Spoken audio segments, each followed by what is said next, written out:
I just finished reading Tertullian De Spectaculis, where he's talking now. He's admonishing Christians for going to the Roman games, both gladiatorial games, theater, and the chariot races.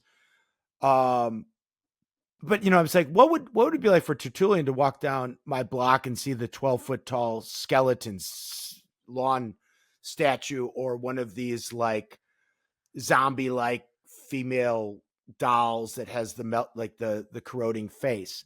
And I mean, because like he's kind of seeing the destruction and the desecration of human bodies all the time in Rome, right? He, I mean, he's trying to avoid it, and he's admonishing Christians to not go. But these are people who are watching Gladiator Games. They're seeing all kinds of just Well, I think that's part of the violent and fascination with brutal it. things, right? And maybe like it's like we're not doing that. Although I just saw recently, and this is very upsetting to me, that Conor McGregor's now started a new bare knuckle brawling um, uh, combat sport, which I think now we are devolving further and further into just raw violence. It's not even sporting any kind of violence. It's just now as raw and as brutal and as visceral as we can get it. So it does seem like maybe there is a devolution going on. But Tertullian is talking about, hey, we see this stuff all the day. We're seeing the real just like what we would think is as grotesque. We don't really have that.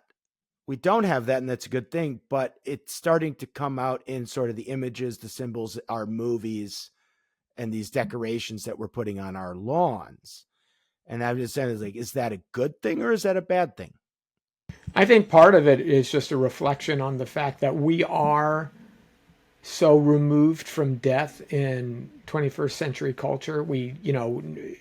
Every ancient culture knew death intimately because that's where all your relatives passed away, was in your home. They Yeah. were, they were, I mean, you saw death, and death happened frequently, when the average age ranges to 35 years and you've had at least two children die, and you knew what the pain of death is. We don't have that today. So Yeah. this is Not until the another, hurricane strikes or yeah, the school shooting happens. right. Yeah. Yeah, this is where we get what I call the conceit of affluence, because we live such a lifestyle that we think that this is somehow so removed from us that we can play with it, and I think that's part of the fascination with it.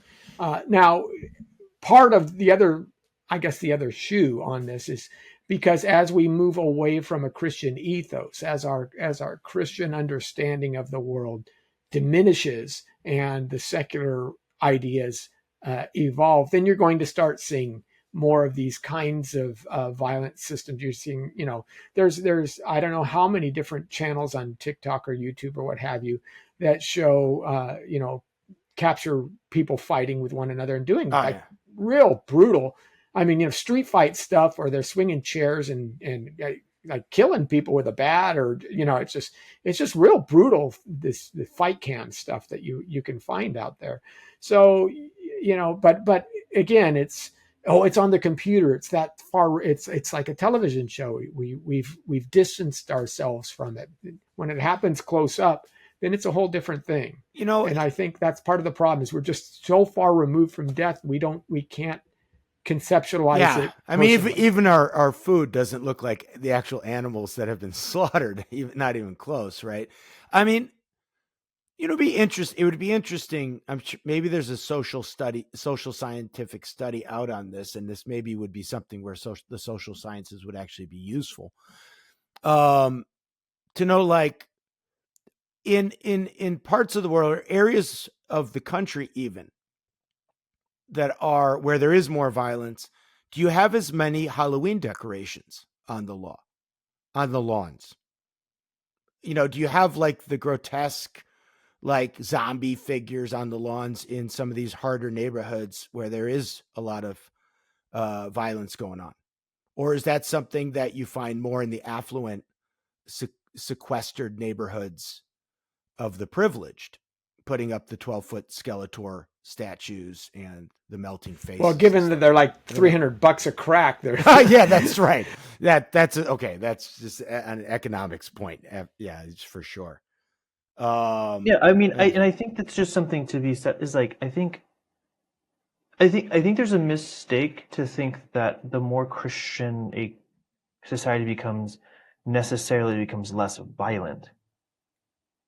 I don't know if that's entirely true. To other, yeah, I can see that. Yeah, And so, like, well, and I know that there's an impetus to conflate the two, but God isn't non-violent, right?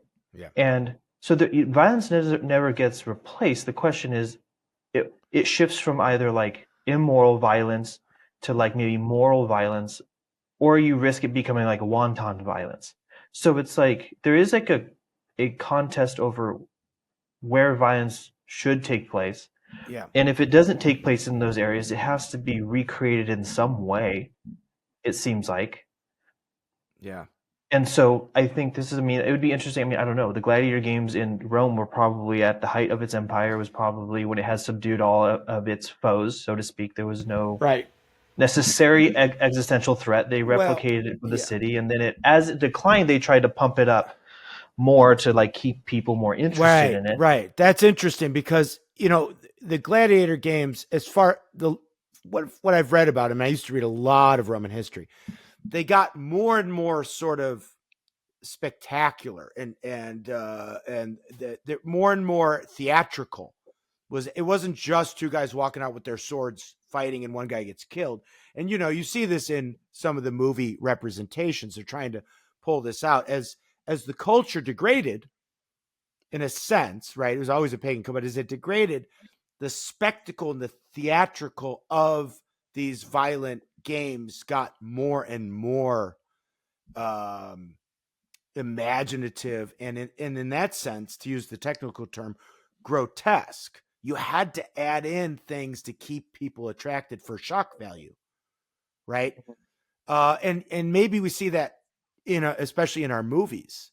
Like, what's the next thing? How can we shock even more the system? Where in the 1970s, the original Exorcist would do it, and that was enough.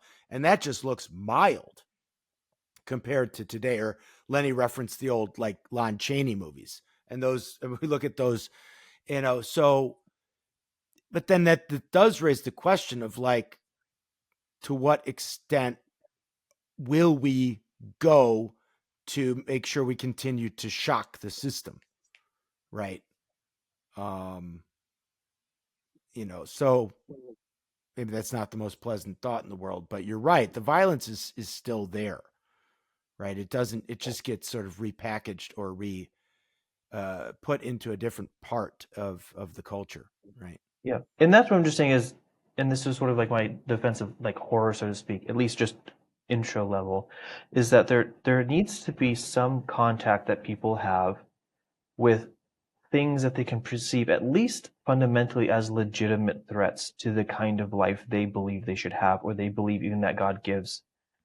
They believe, so to speak, in like, here's how like God would give me a family and children, and then I die in old age. Like whatever you conceive God should give you, there should be at least a real contact with the alternative. And if you don't get real contact with the alternative, then I think people are going to sort of degrade into trying to re-simulate it in their actual life some way. Maybe the person who constantly has to fight their spouse to feel like he cares or something. Like there are like lots of interesting psychological like studies on the idea that people do have to come into contact with some form of resistance, and how that helps them continue along their way. And if you're in a place where you don't get the resistance, you have to simulate it. And I think that at least in the modern culture, Halloween is a good foil. You're not supposed to worship catastrophe or demons or anything.